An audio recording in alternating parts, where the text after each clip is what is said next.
काल महाशिवरात्री झाली, त्यामुळे सगळ्यांना सर्वप्रथम महाशिवरात्रीच्या अनंत शुभेच्छा देतो.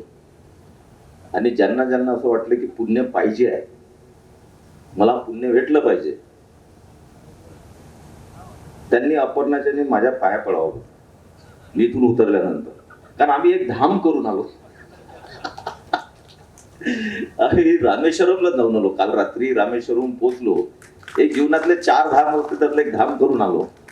पण तुम्हाला पाय पडण्याऐवजी तसंही मतदारसंघातल्या सगळ्या जनतेसाठीच मी पुण्य घेऊन आलेला आहे. त्यामुळे कोणाला काही करण्याची आवश्यकता नाही आहे.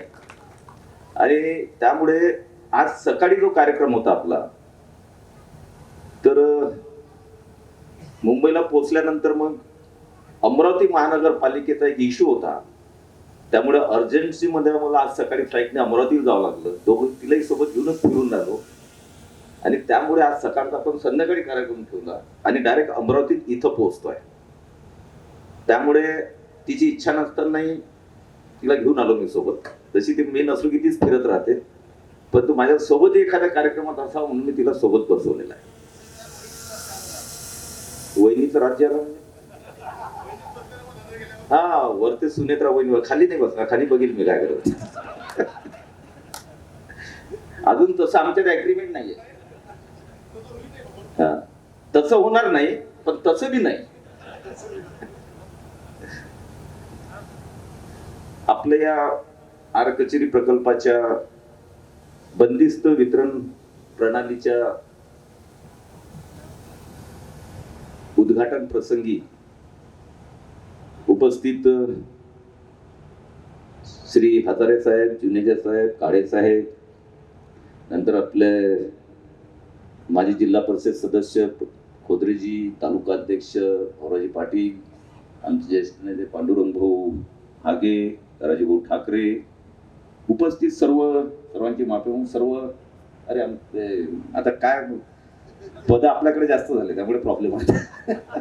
खरेदी विक्रीचे आपले अध्यक्ष आहेत रावणकरजी, आणि सर्व प्रतिष्ठित सन्माननीय समोर बसलेले सगळे बंधू आणि भगिनी. भगिनी नाही आहे, बंधूंनो.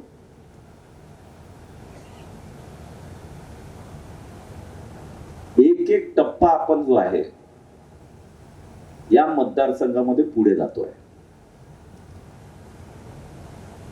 मला माहिती नाही, तुम्हाला माहिती नाही, पण मला माहिती आहे की मी जेव्हा राजकारणात आलो, म्हणजे वाटलं की आपल्याला राजकारणामध्ये गेलं पाहिजे. आता त्यावेळेस तुम्ही फार लहान होतो. तुमच्यासारखे बरेचसे मुलांचं स्वप्न असते की मी याच्यात गेलो पाहिजे, या पदावर गेलो पाहिजे, या क्षेत्रात मी पुढे पाहिजे, त्या क्षेत्रामध्ये मी पुढे गेलो पाहिजे, असं प्रत्येकाचा असं वाटत राहत. मलाही वाटायचं की मी राजकारणात पुढे गेलो पाहिजे. लहानपणापासून तो वाटायचंच.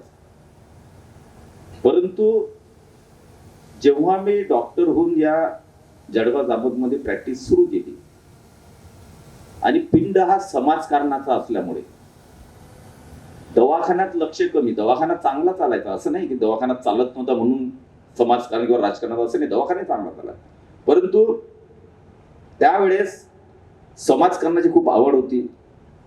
एक स्वप्न उराशी होतं की आपण कुठेतरी भव्य दिव्य आपल्या हातून करता आलं पाहिजे, आपल्याला खूप मोठ्या प्रमाणात काम करता आलं पाहिजे, खूप लोकांची सेवा आली पाहिजे.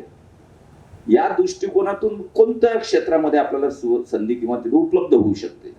समाजकारण करत करता करता करता जनमानसामध्ये थोडीफार एक झाली. त्यावेळेला सोनारावाले थोडे नाराजही झाले 2004 मध्ये. मला वाटतं आज खुश असतील, तेव्हा नाराज झाले, पण आज तो खुश आहे ना. तेव्हा 2004 मध्ये राजकारणामध्ये सगळ्यांच्या आशीर्वादाने तिकीट मिळालं, आणि तेव्हापासून प्रवास चालू झाला. पण तो राजकारणामध्ये ध्येय हे नव्हतं की राजकारणामध्ये यायचं आहे, मला आमदार बनायचं आहे आणि खूप काही, हे ध्येय नव्हतं. या समाजकारणाने राजकारणामध्ये येण्यासाठी जी परिस्थिती त्यावेळेस 2004 साली पाहतो, त्यापूर्वी पाहत होतो की माझा मतदारसंघ कसा आहे, मी जिथं राहतो, मी जिथं आता वैद्यकीय शिक्षण घेऊन या आपल्या भागामध्ये मी आता दवाखाना टाकून थांबलो आहे. पण जेव्हा मी त्यावेळेसची पूर्ण मतदारसंघातली किंवा आजूबाजूच्या गावांची परिस्थिती पाहतो की एकही गाव असं नव्हतं की ज्याला रस्ता होता चांगल्या प्रकारचा. आणि सर्वात मध्ये शेगाव ते जळगाव जामोद हाच रस्ता, रस्त्यातून गाडीतून रस्ता कसा चालवायचा याची त्यावेळेची विवंचना होती. पिण्याचा पाण्याचा विषयच नव्हता. आणि सगळ्या याच्यामध्ये असं वाटायचं की आपण काहीतरी केलं पाहिजे, आपल्याला करू शकतो. आणि आत्मविश्वास पूर्ण होता की आपण करू शकतो, बदलू शकतो, बदल घडवू शकतो. आणि त्यामध्ये जनतेचं सहकार्य पडलं तर निश्चित आपण करू शकतो. आणि विश्वास टाकला 2004 मध्ये. आणि जेव्हा जो माणूस क्षणिक आणि तात्काळ नियोजनाचा आपण विचार करतो तेव्हा ते नियोजन यशस्वी होत नाही, त्याला न्याय देता येत नाही. म्हणून जेव्हा तुमच्या हाती जी ध्येय किंवा ज्या पद्धतीने तुम्हाला ते पद मिळतं त्यावेळेस तुम्हाला नियोजन हे खूप दूरदृष्टिकोन ठेवून पुढचं काय आपल्याला कोणत्या वर्षी आणि कोणत्या सालामध्ये कोणत्या टप्प्यामध्ये काय केलं पाहिजे त्याचं नियोजन 20-25 वर्षाचं नियोजन पहिल्या वर्षी करावं लागतं. त्याचे टप्पे ठरवावे लागतात. पण मी आतापर्यंत बोललो नाही, कारण माझ्या डोक्यामध्ये 2004 मध्ये पहिलं तर होतं माझ्या डोक्यामध्ये सडकाच नव्हत्या, रस्तेच नव्हते कुठे जायचे. त्यामुळे पहिले रस्त्याच्या याच्यावर पिण्याचं पाणी हे बेसिक नीड्स त्यात जर मतदारसंघात नाहीत तर तुम्ही खूप मोठे स्वप्न पाहू शकत नाही. आणि मग पहिल्या टप्प्यामध्ये काय करायचं, सेकंड याच्यामध्ये काय करायचं, जसे जसे लोक आशीर्वाद देतील त्याप्रमाणे त्या 5-5 वर्षाचा प्लॅन हा माझ्या डोक्यामध्ये सातत्यानं चालू असायचा. आणि म्हणून जसे जसे आपण पुढे गेलो, सगळ्यांना आशीर्वाद दिले आणि जेव्हा मी सांभाळलं ह्या बेसिक याच्यावर सगळ्यांना माहिती आहे की मग सगळ्या गोष्टी आपण हळूहळू पुढे नेत राहिलो. पिण्याच्या पाण्याचं असेल, काय खारपानपट्ट असेल, किडनीचे असेल, एक एक गोष्टीतून मार्ग काढत आपण बेसिक नीड्स आणि लोकांच्या आरोग्याचे नेत राहिलो. रस्त्यांचे प्रश्न आपण झाडं निर्माण करत राहिलो. अशा पद्धतीने मग सिंचनावर आपला तोपर्यंत. आणि मला हजारे साहेब जेव्हा मी आमदार झालो 2004 मध्ये तेव्हा जिगाव प्रकल्प आहे त्याला नवीन आता एवढं कुठं अभ्यास होता जिगाव प्रकल्प, एवढं मोठा प्रकल्प ठीक आहे. आणि सगळेजण नकारात्मक याच्यात होते की जिगाव प्रकल्प होऊच शकत नाही, या काय तुमच्याही पिढीत होत नाही म्हणे, तुमच्या पुढच्या पिढीत होणार नाही. मग आपणही पिच्छा दिला सोडून पहिल्या टर्म मध्ये. म्हटलं याच्या मागे कुठं लागतं जर हा होणारच नाही प्रकल्प, कारण हे फक्त लोकच नाही सांगायचे, अधिकारी तेच सांगायचे. आणि मंत्र्याकडे गेलं तर मंत्री म्हणाले काय जिगाव काय प्रकल्प, ते होते का तो प्रकल्प. डायरेक्ट मंत्री सुद्धा म्हणाले जिगाव होऊच शकत नाही. आणि मग तेव्हा माझ्या डोक्यात जिगाव प्रकल्प जर होऊ शकत नाही तर पर्याय काय.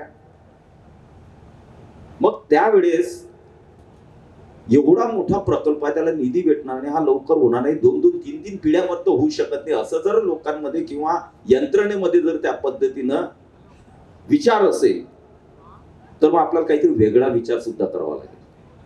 आणि मग बाकीच्या गोष्टी करता त्या टप्प्यामध्ये मी हा विचार केला की आपल्या भागातून छोटे प्रकल्प जर लवकर जर होत असतील तर छोटे प्रकल्प झाले तर लवकर होतील. आणि म्हणून मी या 3 प्रकल्पाचं सर्वेक्षण झालेलं होतं.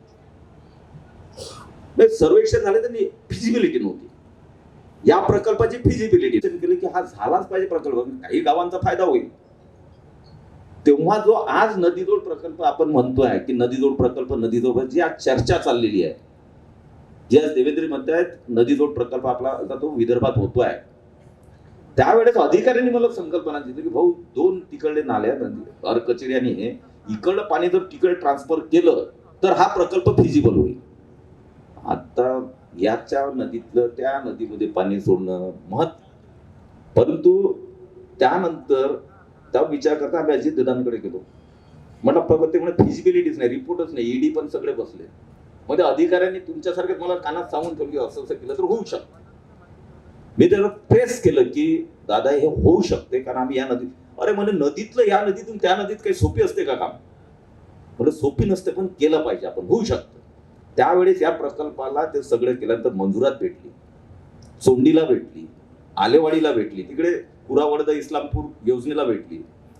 परंतु ह्या अधिकाऱ्यांमधला संभ्रम कसं होईल, ह्या सगळ्या पैशाचं निधीचं काय भाव काय भेटतील, ह्या सगळ्या गोष्टीमध्ये निश्चितपणे मी जर तुमच्या जागी असतो मी हेच विचार केला असता. म्हणजे तुम्ही काही गैरविचार केला, मी फार तज्ञ असं काही नाही, मी पण हाच विचार केला. शेवटी स्वतःच जातं तेव्हा करतो. त्यामुळे एक दुसरे संवाद करून आम्ही प्रयत्न केला की याच्यातून मार्ग कसे काढायचे. पण दुर्दैवानं दुर्दैवानं या प्रकल्पामध्ये कोर्ट कचेऱ्या झाल्या, माहिती आहे ना सगळ्यांना, कोर्ट कचेऱ्या झाल्या. आणि जे एक माझं स्वप्न होतं, एक ध्येय होतं की इतक्या वर्षात हा प्रकल्प पूर्ण झालाच पाहिजे आणि शेतीला पाणी मिळालं पाहिजे. शेवटी मी जर असतो तिथे मी पण कोर्टात गेलो असतो, मला जर मोबदला नाही असं नाही नाही हे आपलं एवढं संदर्भ जात नाही, मी पण कोर्टात गेलो असतो, नो डाऊट मी पण गेलो असतो. पण त्या कोर्ट कचेऱ्यांमुळे तो प्रकल्प गतिमान होऊ शकला नाही. परंतु आमच्या सगळ्या शेतकऱ्यांच्या हळूहळू संभ्रम दूर होत गेले आणि मी अतिशय नम्रपणे सर्व या भागातील बुडी क्षेत्रातील शेतकऱ्यांचं अतिशय मनापासून आभार मानतो की त्यांनी यामध्ये पुन्हा सहकार्य घेण्याची भूमिका घेतली आणि हा प्रकल्प गतिमानतेकडे पुढे गेला. त्यामुळे त्यांचं योगदान तेवढंच आहे. त्यांनी योगदान दिल्यामुळे हा प्रकल्प आज जमिनीवर होता. पण एक गोष्ट जर वेगळ्या पद्धतीने शेतकऱ्यांनी आपण विचार केली, ज्यांचे बुडीत गेले त्यांना आपण चांगल्यात चांगले मोबदला देण्याचा प्रयत्न केला, परंतु त्यांनी एक विचार केला की हा प्रकल्प झाला, आज तुम्ही नसाल, मी नसू, आपली पुढची पिढी नसेल, त्याच्याही पुढची पिढी नसेल, परंतु आपण लोक जेव्हा पुढच्या पिढ्यातले येतील 2, 4, 5, 10 पिढ्यानंतर, तरी ते म्हणतात आमच्या भागातील लोकांनी करून ठेवलं आमच्या पिढीसाठी. त्यामध्ये फक्त की आमदार पुटेचं नाव होईल असं नाही आहे, त्या शेतकऱ्यांचंही नाव होईल की या सगळ्या आमच्या बापजादाईनं चांगला विचार केला म्हणून हे आता आम्हाला चांगले. पण आज या प्रकल्पामध्ये याच पिढीला चांगले दिवस येत आहेत. पुढच्या पिढ्यांचं तर नंतर बघू, पण याच पिढीला चांगले दिवस येत आहेत. आणि म्हणून आपला चोंडी प्रकल्प सुद्धा आपला पूर्ण झाला. त्याची वितरण व्यवस्था जी आहे, बंदिस्त वितरण व्यवस्था नलिकेची, ती सुद्धा आपली पूर्ण झाली. सगळी वितरण व्यवस्था पूर्ण झाली चोंडी प्रकल्पाची. आणि आता त्यांना आपण शाश्वत चांगल्या प्रकारचं सिंचनासाठी आपण पाणी देणार आहे. आता याही प्रकल्पाची आज जे आपलं नियोजन झालेलं आहे की या प्रकल्पाची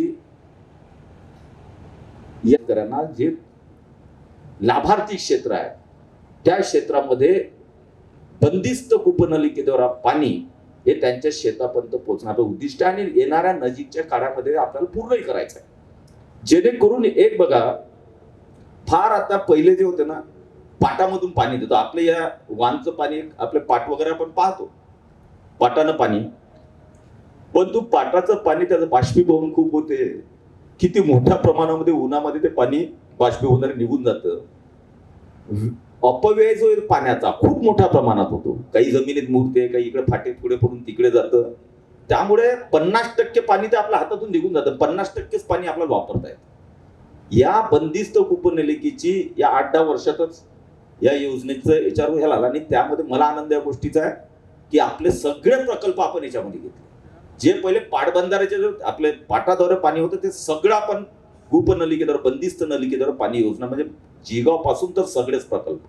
म्हणून हा मतदारसंघ बघा तुम्ही, आता कुरा, वडोदा, इस्लामपूरची हजारासाठी मोठी हिस्ट्री आहे की तो प्रकल्प झाला, काम चालू झालं, 90% प्रकल्पाचं काम झालेलं आहे. आणि या प्रकल्पाची खूप मोठा प्रकल्प आहे, 90% काम पूर्ण झालं. बरं, हे आमचे कासासाठी तुम्ही म्हणजे कासारच ना, तुम्ही मार्गदर्शन करणार होते पण पुढे करा, कारण कुरा वडोदामध्ये ही पाणी वापर संस्थेने ऑलरेडी आम्ही सगळ्या करून मोकळे झालेलं आहे. कारण पाणी वापर जेव्हा तो प्रकल्प, आता बघा मोठा प्रकल्प आहे, जेव्हा दृष्टिक्षेपात प्रकल्प आला की आता 70% त्या प्रकल्पाचं काम झालं, चला आता पाणी वापर संस्था ज्या आहेत आपण रजिस्टर कराव्या जेणेकरून वितरण प्रणाली होईल. त्यावेळेस आपल्या शेतकऱ्यांच्या संस्था निर्माण झालेल्या असाव्यात ते पाणी व्यवस्थित व्यवस्थापन करण्यासाठी, व्यवस्थित वापरण्यासाठी, आणि हे नियंत्रण सगळं शेतकऱ्यांचं असावं यासाठी त्या संस्था आपण निर्माण करतो, त्याची शिखर संस्था आपण निर्माण करतो. ती ह्या सगळं नियोजन जे आहे ती संस्था चालवते. कुरा, वडोदा, इस्लामपूरमध्ये आम्ही तेव्हा 70-80% तो दृष्टिक्षेपात प्रकल्प आला आणि वितरण व्यवस्थेचा आम्ही टेंडर काढणार. त्यापूर्वी आमच्या ह्या सगळ्या पाणी वापर संस्था शेतकऱ्यांच्या तयार झाल्या, शिखर संस्था सगळं रेडी झालं. आणि जेव्हा आपण आता वितरण व्यवस्थेवर जाणार तर देशामध्ये खूप तज्ञ किंवा खुसपट करणारे लोक खूप आहेत आपल्या देशामध्ये. म्हणजे आपल्या देशामध्ये प्रत्येक गावात आहेत म्हणून खुसपटा करतात की नाही, खपल्या काढायचं काम. सुप्रीम कोर्टामध्ये जनहित याचिका दाखल केली दिल्लीमध्ये, आणि त्यामध्ये ज्या प्रकल्पांना इन्व्हायरमेंट क्लिअरन्स नाही, त्या न घेता जे प्रकल्प चालू झाले देशामध्ये ते सगळ्यांवर स्टे द्यावा अशी एक जनहित याचिका कोर्टामध्ये दाखल झाली आणि सुप्रीम कोर्ट आहे. आता सुप्रीम कोर्टाने पाहिलं की अरे याचं तर इन्व्हायरमेंट क्लिअरन्स झाले नाही, या प्रकल्प झाले कसे. आता सगळ्या गोष्टी चालतात, त्यांनी स्टे देऊन टाकला. 3 ते 4 वर्ष झाले सुप्रीम कोर्टामध्ये ती केस चालू आहे. त्यामध्ये कुरावडा इस्लामपूर योजना म्हणजे पूर्णत्वास आलेला प्रकल्प वितरण प्रणाली मागे दिल्लीला जाऊन आलो, मंत्री महोदयांशी भेटून आलं. माननीय देवेंद्रजी फडणवीस साहेब स्वतः पाठपुरावा करतायत आणि आपण आता शासनाच्या वकील जे आहेत त्यांच्या बरोबरच आपण प्रायव्हेट वकील सुद्धा आपले त्याच्यामध्ये इंटरव्हेन केलेले आहेत, जेणेकरून तो लवकर निर्णय व्हावा. आमच्या प्रकल्पापुरता निर्णय घ्या, कारण आपला प्रकल्प 90% झालेला आहे आणि आम्ही सुप्रीम कोर्टाला विनंती केलेली आहे की जे 30, 20, 10% किंवा असे झाले असतील त्यांचं तुम्ही बघा, पण आमचा प्रकल्प पूर्णत्वास आहे, त्यामुळे आता थांबवणे इष्ट नाही, त्यामुळे या प्रकल्पाला तुम्ही याच्यातून बाहेर काढण्यात यावं असं आपलं प्रायव्हेट वकील, आपण मोठमोठे वकील ठेवून आता ते इंटरव्हेन करतायत. आणि मला पूर्ण आशा आहे की येणाऱ्या काही कालावधीमध्ये तो प्रकल्प त्याच्यातून सुप्रीम कोर्टातून निघेल आणि याच प्रकल्पाबरोबर तोही प्रकल्प तेवढ्या गतिमानतेनं पुढे, कारण आपण पैसाच खर्च करू शकत नाही. पैसा आहे पण सुप्रीम कोर्टात प्रकल्प अटकलेला आहे, खर्च करू शकत नाही. आर कचेरी सुप्रीम कोर्टामध्ये होता, त्यामुळे 3, 4, 5 वर्ष आपले तसेच गेले. शेवटी त्याच्यातून निघायचं तेच निघाल. आणि म्हणून या अशा परिस्थितीमध्ये आज हा मतदारसंघ जिगाव प्रकल्प आपण पाहतोय की आपलं पहिल्या लिफ्टचं, आपलं मनसगावच्या लिफ्टचं शेगावमध्ये जे 10,000 हेक्टर आहे की 5,000, 10,000 हेक्टरचं पाणी आपण केव्हा देऊ शकतो. वितरण प्रणाली आपली चालू आहे, वितरण प्रणाली आपली पूर्णत्वास येते.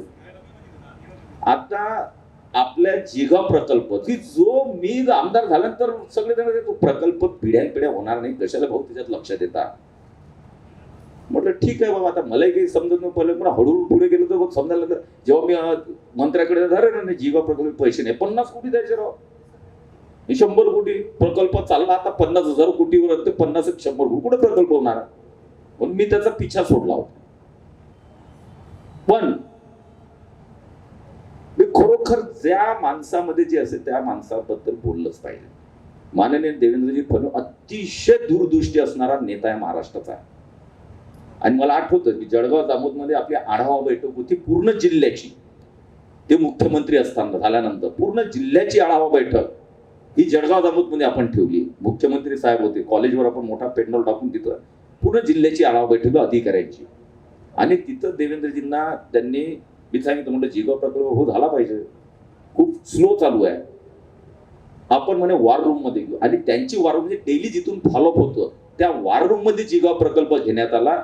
आणि माननीय नितीनजी गडकरींनी त्यांना बळीराजामध्ये सुद्धा घेतलं. आणि तेव्हापासून 2016 पासून या प्रकल्पाला 17 पासून या प्रकल्पाला गती मिळाली. आणि तुम्ही आश्चर्य कराल किती 1000 कोटी भेटले आपल्याला, 10,000 कोटी रुपये. की 2014 पर्यंत ज्या प्रकल्पाला 400-500 कोटी रुपये 600 कोटी पर्यंत खर्च होता, तो या 10 वर्षामध्ये 10,000 कोटी रुपये त्या प्रकल्पाला. आता तर पटापट पैसे देणं चालू आहेत. आता वितरण व्यवस्थेचीही टेंडर झालेले आहे, तेही कामं चालू आहे, लिफ्टचे कामं झालेले आहे, प्रकल्प पूर्णत्वात जातोय. आणि म्हणून आता दृष्टिक्षेपात जिगाव प्रकल्प आला. हा प्रकल्प म्हणजे या जिल्ह्याचं नाही तर अकोला जिल्ह्यातही देतो आपण 5,000 हेक्टर, मला वाटतं ना 10,000 हेक्टर अकोला जिल्हा. या 2 जिल्ह्यामध्ये सिंचनाची व्यवस्था ना मोठा महत्वाकांक्षी प्रकार आहे. त्यामुळे पूर्ण अर्थकारण जे आहे, आता हे 3 प्रकल्प आपले, एक आपला कुरावडा इस्लामपूर, 4 आणि 5वा आपला जिगाव. मी जेव्हा इलेक्शन मध्ये सांगायचं नरसिंहजी तुम्ही रात्री चांगलं लिहिता म्हणून तुम्हाला तुमचं नाव घेतलं. मी इलेक्शन मध्ये बोलतो ना भाषणामध्ये, जे होणार असते, जे झालेलं असते, जे होणार असते, जे मी करू शकतो तेवढंच मी आश्वासन देत असतो, त्याच्या व्यतिरिक्त आश्वासन देतच नाही. आणि म्हणून मी दिलं होतं की जिगाव प्रकल्प 2029च्या पूर्वी आम्ही शेतकऱ्यांना पाणी देऊ. आणि मला विश्वास आहे की पहिल्या 10,000 हेक्टरला पाणी आम्ही जून जुलै म्हणजे रब्बीमध्येच आम्ही देतोय 10,000 हेक्टर शेतकऱ्यांना पाणी. आणि म्हणून एक एक गोष्टी टप्प्यात जेव्हा येत राहतात आणि तसं आपण टप्प्यात आला की आपण कार्यक्रम, पण सावध हे टप्प्यात येऊ द्यावा. टप्प्यात येईपर्यंत कार्यक्रम करायचा, शांततेने राहायचं. टप्प्यात कधी ना कधी सावध अटकतेच. तर आपण हे सावध नाही आपलं, पण आपले प्रकल्प जेव्हा टप्प्यात येतात तेव्हा आपण ते पूर्ण करण्यासाठी अजून जोर लावत असतो. आणि मला विश्वास आहे की ज्या पद्धतीनं मतदारसंघातील जनतेला मी सांगितलं की हा माझा 5 वर्षाचा कार्यकाळ जो तुम्ही आता दिला, जे आशीर्वाद दिले, जसे 5-5 वर्षाच्या कार्यक्रमामध्ये कार्यक्रम ठरलेले होते की या 5 वर्षात काय मतदारसंघ कुठपर्यंत न्यायचा. आज मी विश्वासानं सांगू शकतो, सगळे अधिकारी कर्मचारी, सगळे माझे मतदार जे आहेत, त्यांचे आशीर्वाद, त्यांचं सहकार्य, त्यांचं प्रेम, या सगळ्या गोष्टींना एकत्र करून या इलेक्शन मध्ये दिलेल्या आश्वासन, जेव्हा मी 5 वर्षानं कुठेही कोणत्याही इलेक्शन मध्ये 5 वर्षांनी तुमच्या समोर येतो ना, तेव्हा 5 वर्षात तुम्ही भाषण काढा माझे. म्हणजे तुम्ही 2024चे भाषण नका काढू, 25चे नका काढू. 25चे आता झाले, 25 झाली, 24 झाली आपली, 24 झाली का आपली निवडणूक, 2024 झाली. तुम्ही 2019चे भाषण काढा. माझं चॅलेंज आहे 2019चे. आमदार साहेबांनी इलेक्शन पिरियड मध्ये सोनाळ्यात दिलेलं भाषण, बावनकुळेमध्ये दिलेलं भाषण, आसलगावमध्ये दिलेलं भाषण, त्या भाषणातले मुद्दे काढा. मग 19 ते 24 पर्यंत त्यांनी त्यातलं काय केलं याचं इकडे विश्लेषण करा, चिंतन करा. तेच सांगतोय की 2024 मध्ये दिलेले लोकांना आश्वासन नाही म्हणतायत, पुढचे जे 5 वर्षातले कार्यक्रम किंवा 5 वर्षात कसं आपण करतोय.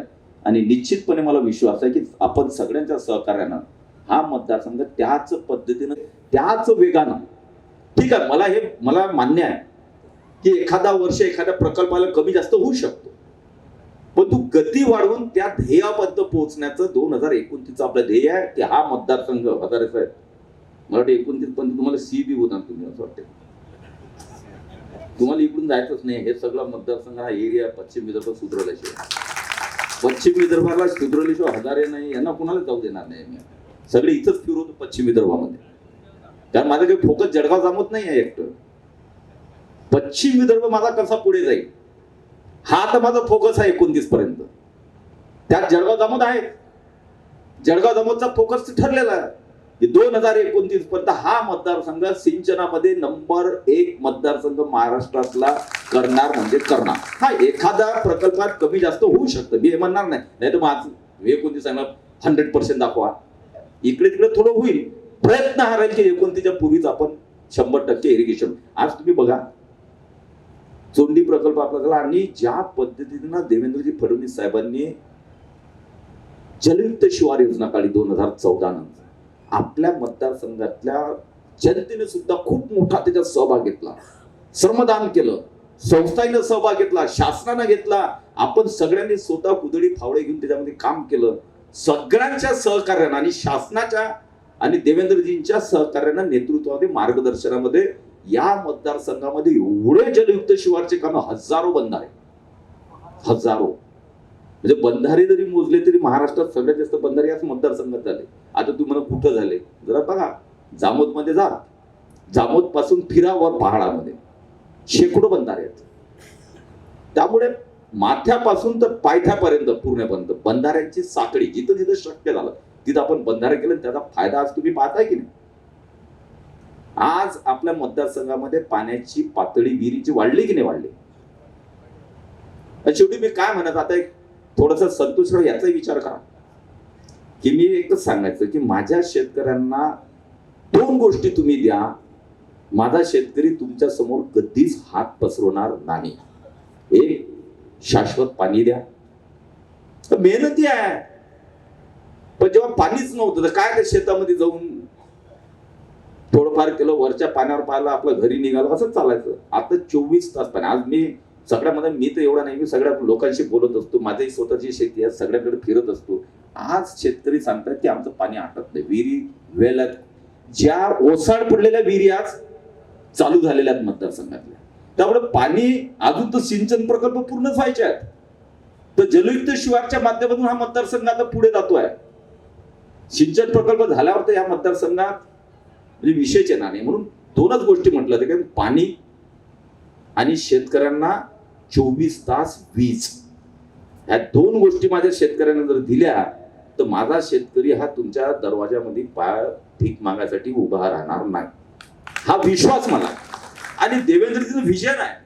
एक बघा की नुकसान झालं की दे पैसे, नुकसान झालं की दे पैसे. आपला हक्क आहे, आपण मागतो, शासनानं द्यावे आपला आग्रही असतो आणि आपण प्रयत्न करतो. आपल्या या भागातले कार्यकर्ते तर खूप चांगले आहेत की जे सातत्यानं मागे लागतात माझ्या.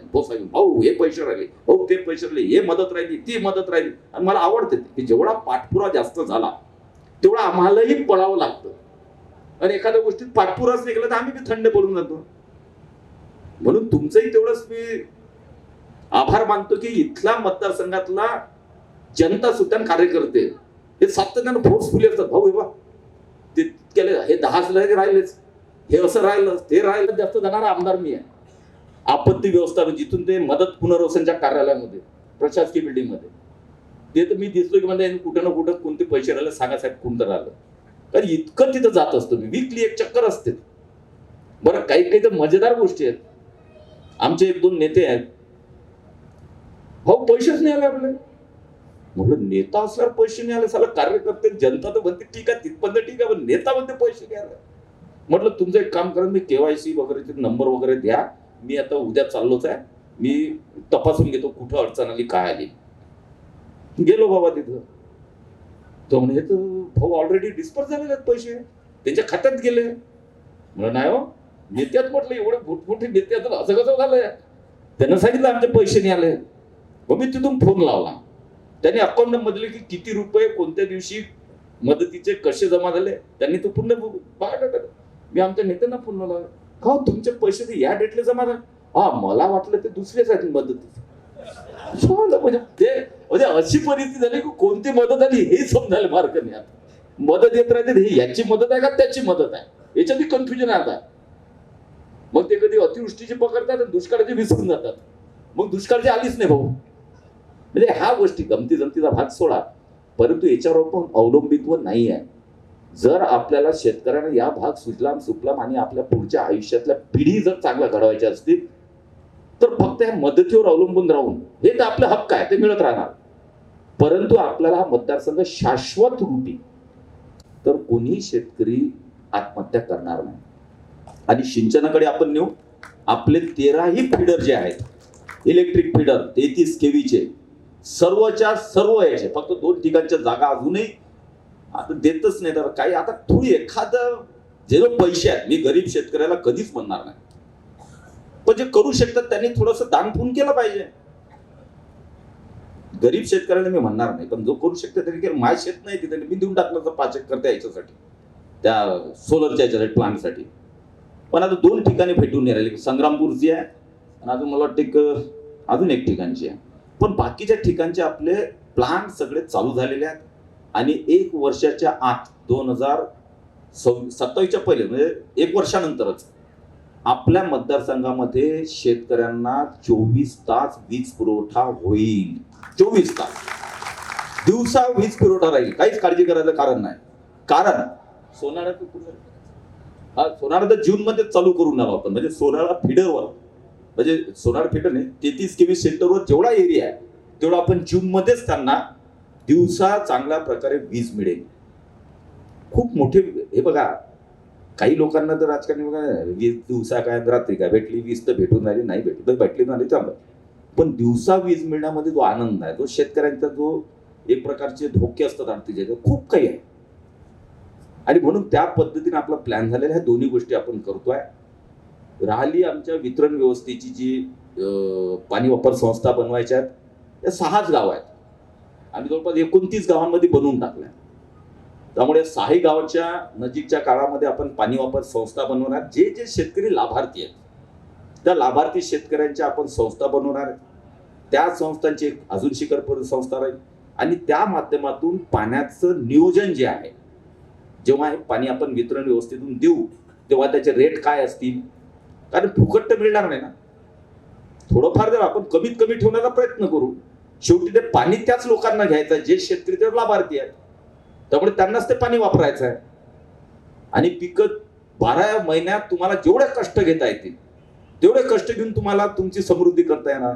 त्यामुळे त्या पद्धतीने त्यांनीच नियोजन करायचं, त्यांनीच जमा करायचं, त्यांनीच ती संस्था चालवायची, त्यांनीच ते पाण्याचं नियोजन त्यांच्याच अखत्यामध्ये सगळं होणार आहे. त्यामुळे आपण त्या संस्थाही बनवू, त्याचाही आराखडा बनवू. फक्त विनंती आता शेवटची एवढीच आहे की आता सगळ्या गोष्टीमध्ये आम्ही वाटेल तेवढा सपोर्ट केला. म्हणजे असा एकही शेतकरी म्हणून की भाऊनं चांगला मोबदला मिळावा म्हणून सपोर्ट केला नाही, सगळ्यांना करण्याचा प्रयत्न केला आम्ही. पण तू आता एक विनंती एवढीच आहे की ही वितरण प्रणाली आहे. आता तुम्ही कितीही केलं तरी याच्यामध्ये तुम्ही मधात झाडं लावा की घर बांधा, या वितरण प्रणालीमध्ये एकही रुपया त्याचा मिळणार नाही. मी स्पष्ट बोलणारा माणूस आहे. मी मागे बोलत, मी ऑन एअर बोलतोय आता. आणि जर तुम्ही तसं केलं तर जय श्रीराम होऊन जाईल. जिथपर्यंत चालली वितरण तिथपर्यंत ठीक आहे, नाही तर बंद होईल. कारण एक बघा की वितरण प्रणाली जी आहे, छोटे छोटे पाईप आहेत, ते पाईप जमिनीच्या खालून टाकण्यात 5 फुटाच्या, किती फुटाचं आहे आपलं ते, 5 फूट, 5 फुटाच्या खाली शासकाचा अधिकार असतो, तुमचा माझा नाही. या देशामध्ये कायदा आहे, 5 फुटाच्या खाली गेल्यानंतर शासन त्याचा मालक आहे. फक्त 5 फूट आपल्याला पेरणीसाठी, जरी आपली मालमत्ता आपल्या नावावर आहे तरी 5 फुटापर्यंत आहे. 5 फुटाच्या खाली शासन आहे. त्यामुळे एवढी पाईपलाईन आपली चालली तर मग अशी चालली त्याच्यामध्ये 10 झाडं लावून टाकायचं नका करू. माझी विनंती आहे. आता मी कंटाळलो या विषयाला, रिअली सांगतो, फ्रस्ट्रेशन येते आता या गोष्टीमध्ये. आणि अशा पद्धतीने राहिलो ना तर आपण जे एम, जे ध्येय आहेत आपले, झालं ना, जोपर्यंत तुम्हाला सपोर्ट करतात तोपर्यंत आम्ही ताकदनं तुम्हाला सपोर्ट केला. पण आता तुमची आवश्यकता आहे की 2-5 हजार, 1 लाखासाठी, 50 हजारासाठी असं काही करू नका की वितरण व्यवस्थेमध्ये कुठेही प्रॉब्लेम येईल. कारण शेवटी मग कलेक्टरचा आदेश पाळावा लागेल. कलेक्टरच्या आदेशानुसार मग जबरदस्तीनं 5 फुटाच्या आधीच आपण वितरण व्यवस्था टाकतोय. त्यामुळे तो आदेशच आहे. पण तुम्ही मी एकच आहे. त्यामुळे अशी गोष्ट होऊ देऊ नका. आता काहीही त्याच्यामध्ये 2 झाडं लावतो, अरे काय भेटणार आहे? 5-10 हजार, 5-10 हजारासाठी किती ताला करू आपण. आणि ती वितरण व्यवस्था आता छोट्या गोष्टीमध्ये अडवणूक करून मोठ्या गोष्टीमध्ये तुम्ही अतिशय सहकार्य केलं. पण छोट्या गोष्टीत आता तेवढी ऊट जी आहे ना ती काढा. त्यामुळे कोणीही नाराज होण्याचं काम नाही. मी जे बोलतो ते स्पष्ट बोलत असतो, मागे कोणाच्या बोलत नाही. मागे बोलायचं काही आणि करायचं समोर काही हे माझे धंदे नाहीत. त्यामुळे वितरण व्यवस्था सुरळीत टाकू द्यावी ही माझी नम्र विनंती सगळ्या शेतकऱ्यांना राहणार. कारण 5 फुटाच्या आतमध्ये टाकू, वरती तुम्हाला तुमची शेती करणेच आहे. आता जीव आहे, पिण्याचं पाणी जे जीवन आहे आपलं, हजारो लोक त्याच्यामध्ये मोबदला कशाला आहे. थोडस तर आपण हे करा, थोडस आपण पण सहकार्य करा, आपण पण थोडी समजदारीची भूमिका घ्या. कारण ते पाणी आपल्या लोकांचं जीवन सुधारणार आहे. आणि आपण त्याच्यामध्ये थोड्याशा गोष्टीसाठी पाईपलाईन होऊ देणार नाही. मला वाटतं की मला त्या गोष्टीमध्ये जाऊ देऊ नका. नाही तर पाईपलाईन कोणीच थांबवू शकत नाही. पण ते शेवटी आपले संबंध आहेत. आपण एक दुसऱ्याशी रोज भेटतो, रोज हे करतो. त्यामुळे मला त्या गोष्टीपर्यंत जाण्याची वेळ येणार नाही. अशी आपण एक दुसऱ्याचे संवाद आहेच, संवाद वाढवा. या माझ्याकडे भाऊ, ते चालत जाऊन नाही म्हणत, मी सांगतो ना समजून. आणि फारच काय असलं तर माझ्याकडून घेऊन जा.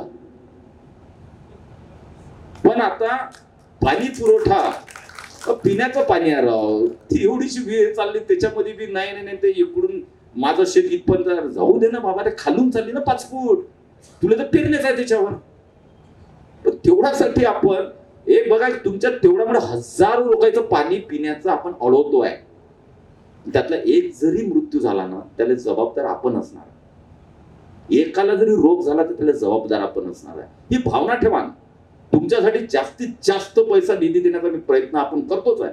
पण थोडस तुम्ही पण या छोट्या छोट्या गोष्टीमध्ये सहकार्य केलं पाहिजे, जेणेकरून चांगल्या मानसिकतेने हा मतदारसंघ आपल्याला सुजलाम सुफलाम. आणि शेवटचं एक सांगतो, ह्या 2 गोष्टी आपण करा. मग 5 वर्षातलं जे आपण दृष्टिक्षेपामध्ये जे ठेवलं, पुढचे 10 वर्ष मी प्लॅनिंग सांगतच नाही असतो. कारण मी 5 वर्ष एवढ्यासाठी सांगतो, मी 10 नाही, 2047 विकसित भारत हा मोदीजींनी जी घोषणा दिली अशी हवेत नाही दिली. मोदीजी तेव्हा कोणत्या पदावर असतील, काय असतील, काही सांगता येत नाही. मी कुठं असेल तेही सांगता येत नाही. परंतु तुम्ही 2047 व्हिजन घेऊन चाललं पाहिजे. मोदीजी विचारच तसा केला पाहिजे, तसा करताय. 2047 मध्ये हा विकसित भारत बनवायचा आहे आणि त्या पद्धतीनं आतापासून प्लॅनिंग सुरू केलेलं आहे. तर आम्ही सुद्धा या मतदारसंघ 2047चं प्लॅनिंग पूर्ण रेडी आहे की 2047 माझा मतदारसंघ कसा असेल, मॉडेल कसं असेल माझ्या मतदार, काय रोजगाराच्या संधी असतील, कोणते कारखाने असतील, काय असेल, कॉलेजेस कोणते आणायचे आहेत, ह्या सगळ्या गोष्टीचा एक आराखडा माझ्या डोक्यामध्ये ऑलरेडी फिट आहे. ठीक आहे, संधी भेटेल नाही भेटली तरी आपण करणार आहे ना. लोकांनी नाही संधी दिली तर याचा अर्थ की आपण थांबणार आहे असं नाही आहे. लोकांनी नाही संधी दिली तरी आपलीच संकल्पना जी आहे ती राबवण्यासाठी आपण सगळे एकत्रित काम करूया. म्हणून 2047 आपला प्लॅन रेडी आहे. आज तूर्त 2029 चा प्लॅन आहे. सिंचन, वीज पुरवठा आणि आपल्या शेतीवर आधारित प्रक्रिया उद्योग करून शेतकऱ्यांना चांगल्या प्रकारचा नफा मिळवून देणे आणि बेरोजगाराला काही प्रमाणामध्ये संधी या 2-3 प्रकल्पाच्या माध्यमातून करून देणे हा आपला एम आहे सध्या. शेती आधारित उद्योगांनी आणि निश्चितपणे 29 पर्यंत आपण आणणार आहे. आता एक तर बघा, मी इथं बसलेले सगळे तिडके आले का आहेत, समोरच आहे ना तिडके. पैसा कमी आहे का? फक्त करण्याची मानसिकता नाही, हाच विषय आहे. 15 वर्ष झाले मी बोलतोय, अरे एक कोल्ड स्टोरेज टाका रे बाबांनो, एक कोल्ड स्टोरेज करा रे बाबांनो. हाला 12 कोटीचा प्रकल्प आज 12 झाला समजा, त्याच्यामध्ये 60% 4-4.5 कोटी, 4-10 जणांचा ग्रुप तयार झाला, 10-20 लाख टाकले, संपलं. बाकीचं लोन भेटते, त्या 60% जमा होतात. आणि आज आपण संत्रा काय करतो, शेतात पिकवतो, ते येतात विकून टाकतो, आपल्या 2 व्हीलर घेऊन सुरू आपल्या बाकीचे काम. राजकारणापासून आपल्याला वेळ कुठे आहे? थोडं माझं म्हणणं आहे की राजकारणामध्ये 2% डोकं टाका, तर हा मतदारसंघ विकसित होईल आणि देशही विकसित होईल. 98% राजकारणामध्ये डोकं टाकल्यानंतर 2047 मोदीजीचं स्वप्न पूर्णच होणार नाही. 2% टाका ना, 98% जा ना. आता पाणी आलं की शेतात जाऊन बसा ना दिवसभर, तिथं घर बांधा, एक छोटस घर तिथं बांधा, 2 म्हशी घ्या, 2 गाई घ्या, हे करा ते करा. त्यामुळे आता थोडीशी मानसिकता बी बदलावं लागेल. राजकारणामध्ये तुम्ही जेवढा जास्त वेळ देता ना तेवढं सगळ्यांसाठीच घातक आहे. त्यामुळे राजकारणाला कमीत कमी वेळ देऊन आवश्यक ते तिथं जायचं. आता भाऊ आले म्हणजे, आता आमदार साहेब आले म्हणजे सगळे बिलकुल गेलंच पाहिजे नियम आहे का? नाही, नियम आहे नाही. ज्याचं नाही जमलं, ज्याला एखाद्या किराणा दुकान, मला भाऊ वेळच नाही आहे, किराणाच दुकान केलं पाहिजे. भाऊ मला पाणी द्यायला अर्जंट जायचं आहे, भाऊ येऊन आले पण मला पाणी द्यायला जायचं ना, शेतामध्ये शेतातच पाणी द्यायला जायचं. काही फिरून मागे फिरून ते भेटणार थोडी आहे. कारण मी सार्वजनिक काम करणारा आमदार आहे. वैयक्तिक माझ्याकडून काही कामं होतील, काही होणार बी नाही. आणि मी आता ठरवलेलं आहे, वैयक्तिक कामाला जो माझ्याकडे येईल त्यांनी विचार करूनच यावं. कारण माझा फोकस आता सार्वजनिक कामं करून हा मतदारसंघ पुढे नेणे आहे. वैयक्तिक कामामध्ये करून तो कार्यकर्ताही थकून जाते, मी थकून जातो. त्यालाही काही भेटत नाही, मलाही काही भेटत नाही.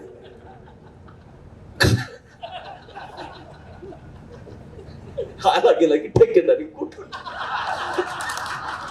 इतकं हास्य म्हणजे तो एक तर ठेका घेतला की डबल दिसतच नाही. ठेकेदारी करणं काम कोणाचं आहे? ज्याच्यावर कोणी इस्टॅब्लिशमेंट आहे, ज्याचा पैसा, सगळं लायसन आहे, सगळ्या गोष्टी आहेत. कोणी उठलं की ठेकेदार भाऊ, अरे ठेका घेतला तर मरतेच तो कार्यक्रम. तो म्हणते भाऊ तो अधिकारी पैसेच नाही काढा, व्याजाने एवढे आणले, 5-10% व्याजाने पैसे त्या कामाला लावायले. त्या व्याजामध्ये याचा नफा तर राहिला, घरातून 50 टाकावं लागतं त्याच्यात. बंडू बरोबर आहे ना? देनो करे दुसरा करो जो गोतो खाय.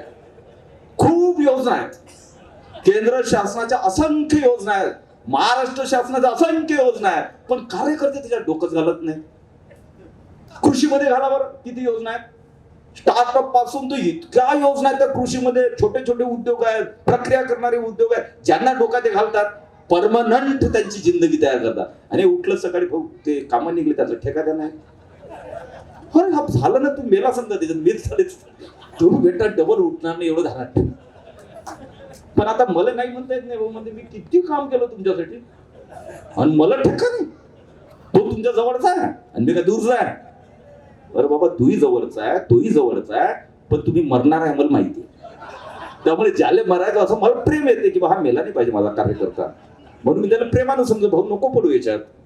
पण आता कुणी समजतच नाही, त्याला मी काय करणार आहे? अनुभव सगळ्यांना चांगले आलेले आहेत राजू मुयांडे, बरोबर आहे, खूप छान अनुभव सगळ्यांना आलेले आहेत. त्यामुळे याच्यातून बाहेर पडा. ज्यांना का ठीक आहे ना, ज्याच्या ज्याने होत शक्य त्यांनी करावं, पण सगळं ठेकेदारी घुसले तर कसं होईल? आणि तो त्याला सांगते, तो त्याला सांगते तू माग, हा म्हणते त्याला तू माग, असं डोका करू. आपल्याला सगळ्यात मोठं ध्येय मतदारसंघ पुढे न्यायचा आहे. आणि मी म्हणत नाही की तुम्ही 2 रुपये कमावू नका, प्रश्नच येत नाही, कमावलंच पाहिजे, पण मार्ग खूप आहेत. योजना काढा, इतक्या योजना. आता मग शेवटी मग तुम्हाला आता सांगतो, मग याच्यावर मी का आलो, 15 वर्ष झाले यांना सांगून आलो, कोल्ड स्टोरेज करा रे बाबांनो, कोल्ड स्टोरेज करा रे बाबांनो, तुमचं संत्र आहे, तुमच्याकडे केळी आहे, तुमच्याकडे हे आहे, तुमच्याकडे ते आहे, काहीच कोणी नाही. इतक्यात 1 कोटी रुपये असे काढले तर फाटकनी शेत घेऊन टाकतात. पण अरे काहीतरी प्रोग्रेसिव्ह विचार करा ना, आपल्या मतदारसंघात काय लागते. आणि मग समजा मी केलं, भाऊनच केलं, ते आपल्याला कुठं सांगितलं, आपल्याला कुठं दिलं. 15 वर्ष तुमची वाट पाहिली मी, कोल्ड स्टोरेज करा करा, कुठे गेलं प्रदीप भाऊ? नाही, प्रदीप भाऊ आले नाही, हे सगळे जे नाव मला माहिती आहे. 15 वर्ष झाले मागे लागलेलं आहे मी, कारण माझी इच्छा होती की आपण स्वतः हे करून, कारण माझा ठरलेला आहे, मला वेळ कुठे आहे, बरं माझा मतदारसंघ दृष्टिक्षेपात आहे. त्यामुळे मी आता जास्त, तरी पण आता मग मी काय हिंमत केली की कोणीच करायला तयार नाही, म्हणून कोल्ड स्टोरेज स्वतःच इंटरेस्ट घेतला. आणि आता पुढच्या महिन्यात कोल्ड स्टोरेजचं जळगावमध्ये काम चालू आहे, मोठा प्रोजेक्ट आपण करायला करतोय. पण तो आता मी का मग डोक्यात घेतला, कोणीच करायला तयार नाही. मग आता मोठा भाऊ रिटायर्ड झाला, मोठा भाऊ माहिती आहे ना, आता तुमच्या सानिध्यात तोच असणार आहे.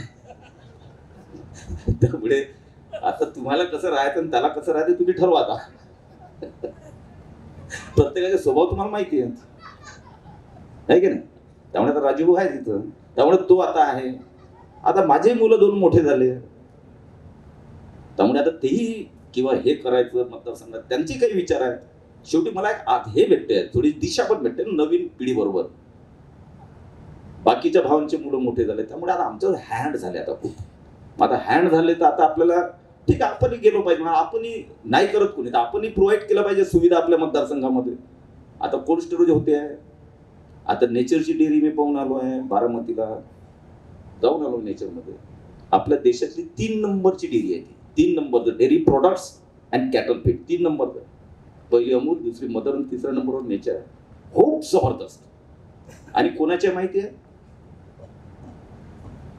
कोणाची माहिती आहे, देशात 3 नंबरची आहे.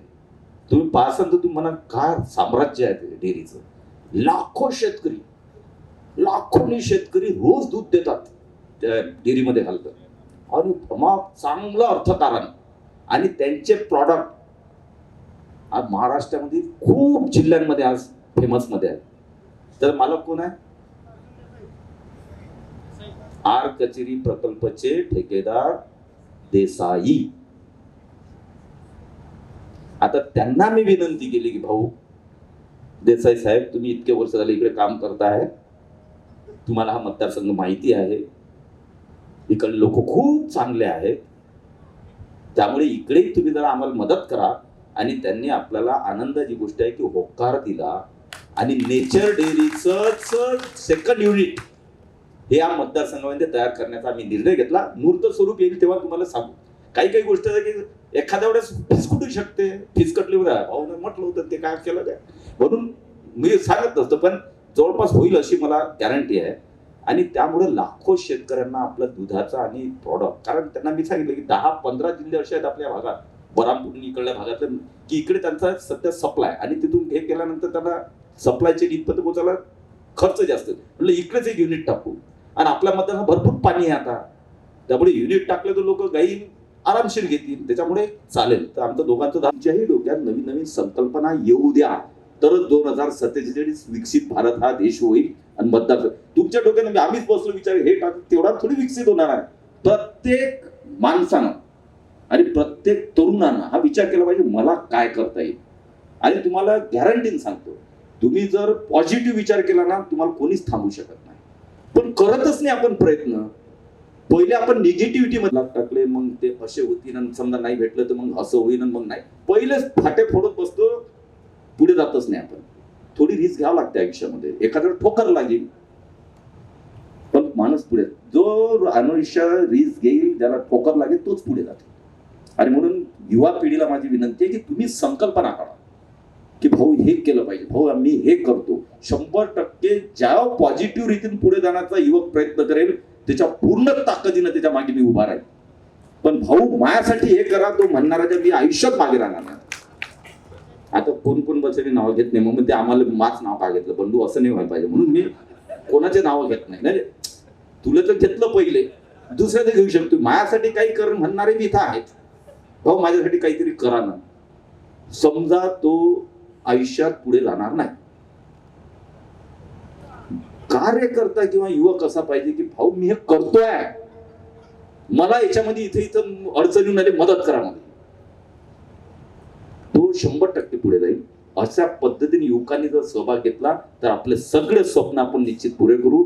त्यासाठी हा प्रकल्प आज इथं आपले वितरण प्रणाली झाला. निश्चितप्रमाणे या प्रकल्पातून या भागातील जो शेतकऱ्यातून निश्चित सदन होईल, पुढे जाईल आणि चांगल्या मानसिकतेमध्ये या मतदारसंघामध्ये आपला कार्यकर्ता मेनली, मी जे काय हसी मजाक मध्ये नाही, काही सिरियस घ्या बरं त्याच्यामध्ये नाही. तू म्हणता ना हसी मजाक मध्ये भाऊन भाषण देऊन टाकलं नव्हे, सिरियस पण आहे. त्यामुळे त्या पद्धतीने विचार करा आणि एक चांगला लोकसेवा करण्यासाठी आपण या पक्षामध्ये काम करतोय, जनसेवेसाठी आपण काम करतोय. स्वार्थ माणसाला प्रत्येकाला असतो, असायलाच पाहिजे, पण तो स्वार्थ कुठं आपला पुरा करायचा याचं भान ठेवून लोकसेवेसाठी आपण कामात जावं एवढी सगळ्यांना विनंती करतो. जय हिंद, जय महाराष्ट्र.